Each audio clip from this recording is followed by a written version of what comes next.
So you want to travel to Italy? Well, there has been some good news. At the beginning of this month, some of their travel rules have been relaxed, meaning unvaccinated travellers can now enter the country. So if you haven't seen any of my videos before, I just like to clear things at the beginning. So just quickly, let me go through some housekeeping.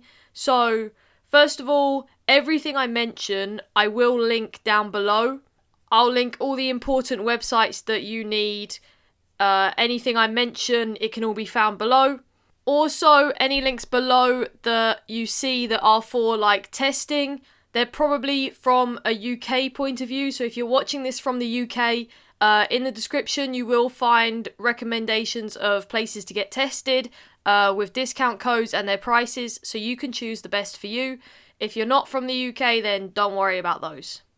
Secondly, this video might be out of date. It depends when you are watching this.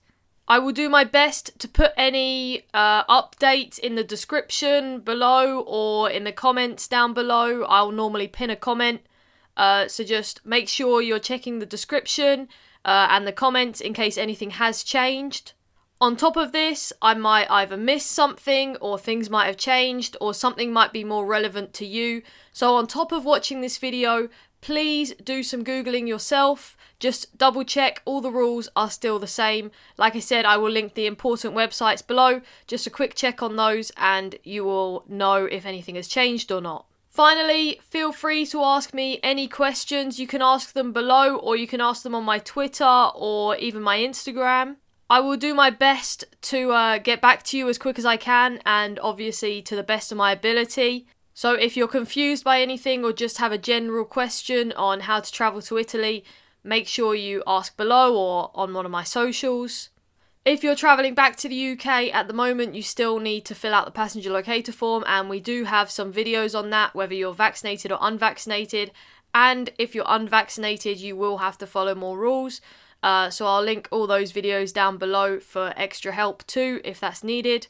And finally, we have recently got a TikTok, so make sure you check that out and are following that for little quick updates and quicker to the point videos on how to travel to certain countries. So with that, let's get on with the video.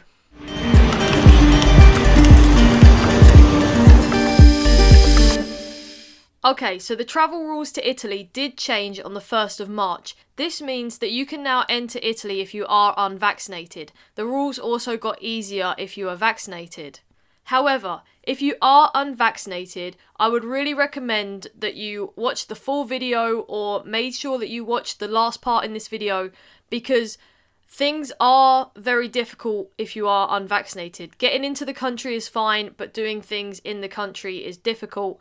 And I'm going to explain about the green pass and the super green pass, and an update potentially to come to make it even easier if you are unvaccinated. So please, if you are unvaccinated, watch the full video.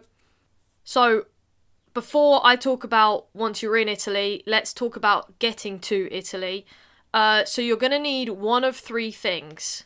I'm going to list each one to you, and then I'm going to go through each one individually and explain all the rules to do with that one specific way of entering. Then at the end, we're going to talk about once you're in Italy with the green pass and the super green pass.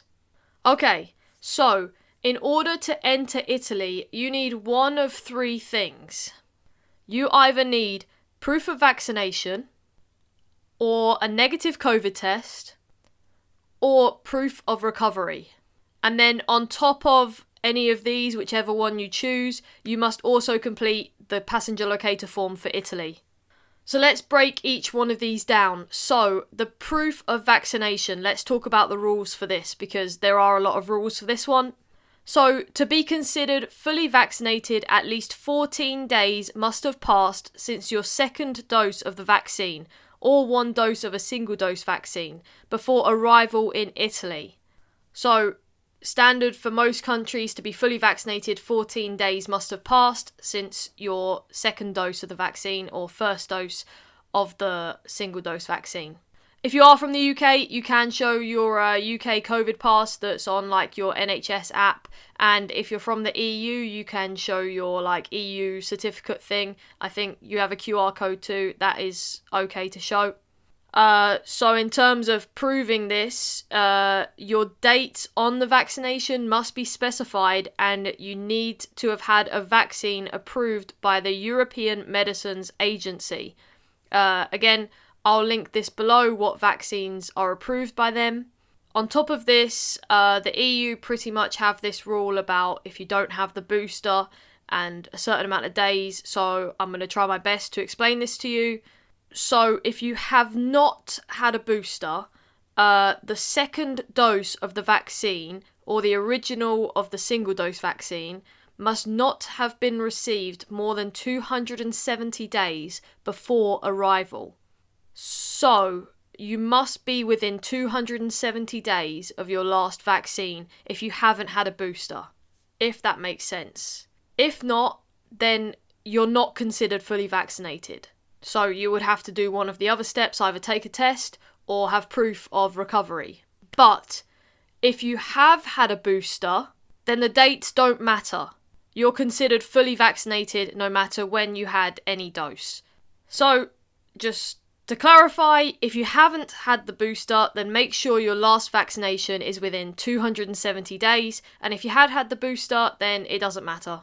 So I think that covers everything if you're fully vaccinated.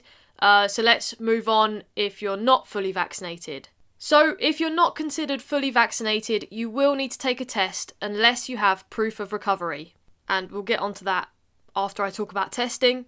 So on testing, you have two options. You must either take a negative PCR test taken within 72 hours before entering Italy, or take a negative rapid lateral flow test taken within 48 hours before entering Italy. Now, I always advise the rapid lateral flow test just because normally they're cheaper and you can get your results within an hour, sometimes even sooner. If you do decide to take a PCR test, just make sure you get your results in time because they can take 24 to 72 hours, sometimes even longer.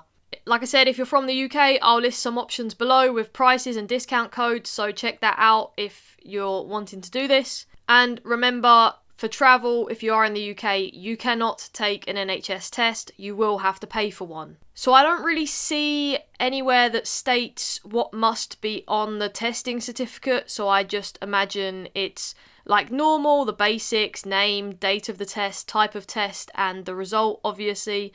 They're the main ones. Most places that you take a test cover all these as like standard anyway. So you shouldn't really have to worry.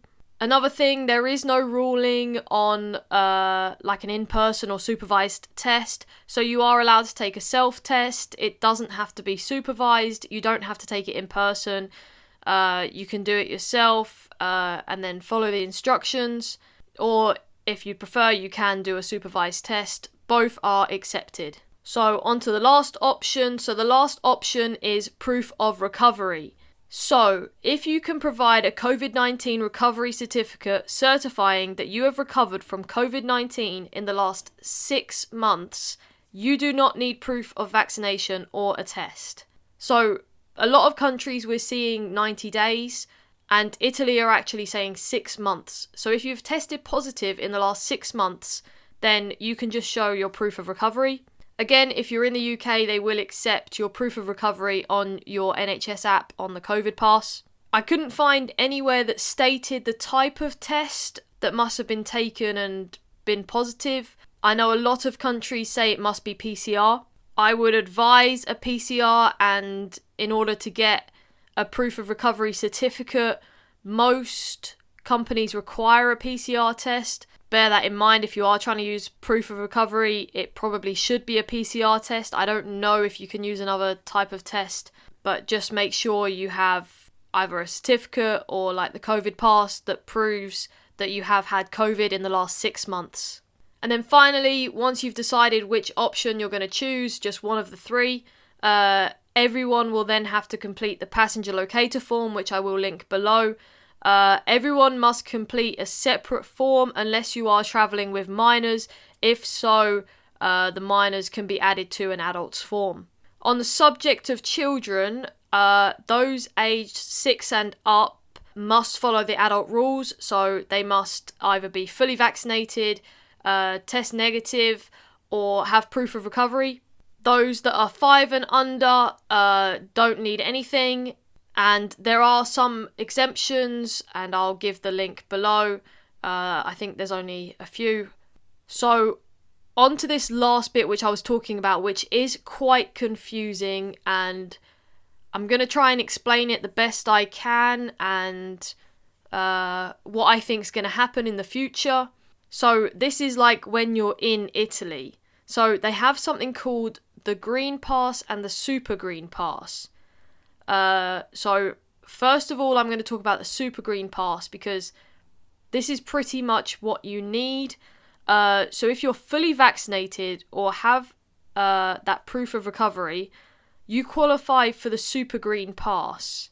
Now, the Super Green Pass is required to access restaurants, bars, hotels, all local and regional transport services, excluding taxis and international flights, as well as museums, cultural centres, sports facilities, and stadiums.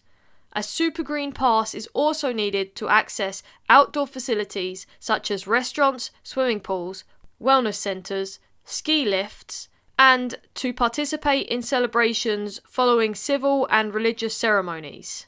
So basically, to do anything in Italy, you're going to need this Super Green Pass. So the rules on getting this Super Green Pass are, again, kind of confusing. From what I understand, if you are fully vaccinated and you don't have a booster, the Super Green Pass has a validity of 180 days from the date of your last vaccine. If you have had a booster, then validity is unlimited. If you had a booster, you're fine. But if you haven't had the booster, then for this, it seems to be 180 days. The proof of recovery also has a validity of 180 days. So now, if your primary vaccination certificate expires whilst you're in Italy, you can continue to access services by taking a rapid lateral flow test, which is valid for 48 hours, or a PCR test, which is valid for 72 hours. So there are ways of getting around it if you're like, the 180 days runs out in the middle of my holiday. You can test and that will cover you. But this is where it gets tricky if you're unvaccinated. So if you're unvaccinated and do not have proof of recovery, you can only obtain what they call a green pass.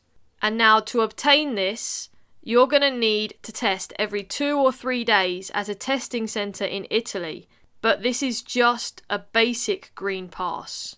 So to do anything basically, because if you think about everything I just listed, to get into a hotel or to get on a bus or to get into a restaurant or a bar, you need the Super Green Pass. From this, if you're not vaccinated or have proof of recovery, then you can't get a Super Green Pass. So really, you can't do anything in Italy apart from go there and stay at someone's house. But I do have some potential good news, is the Super Green Pass and the Green Pass is expected to be scrapped on the 31st of March.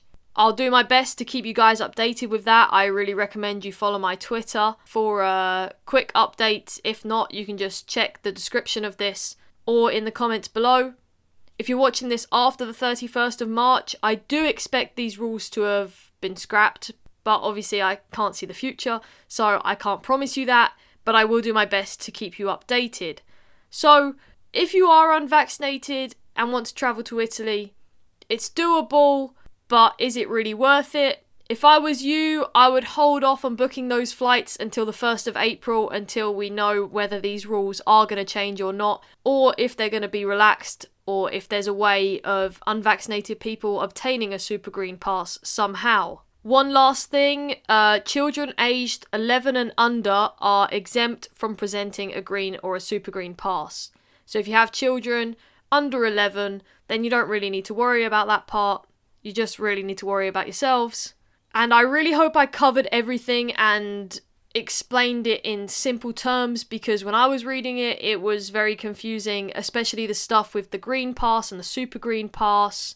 But like I said, the rules are expected to change in 2 weeks, so fingers crossed that does happen to make travel a lot easier for you and to give you access to more places or more things to do. And we can also hope to see a similar ease in restrictions across Europe. As always, feel free to comment any questions you have below. Stay up to date by following all our socials, which will be linked below. If this video did help you, I would really appreciate it if you could hit the like button and subscribe. Thank you all for watching, stay safe and happy travelling!